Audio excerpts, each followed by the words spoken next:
നമസ്കാരം. അവിയൽ ഷോർട്ട് വീഡിയോയിലേക്ക് സ്വാഗതം. വളരെ സങ്കടകരമായ ഒരു വാർത്തയാണ് രാവിലെ കേൾക്കാൻ കഴിഞ്ഞത്. സൂര്യപുത്രൻ കർണൻ, നമ്മുടെ തമ്പുരാൻ നമ്മെ വിട്ട് പിരിഞ്ഞു എന്നുള്ള വാർത്ത. നമ്മൾ നേരെ ഇവിടെ എത്തി.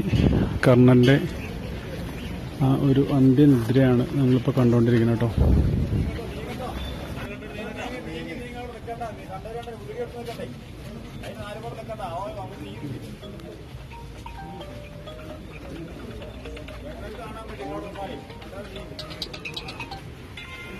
പോന്നു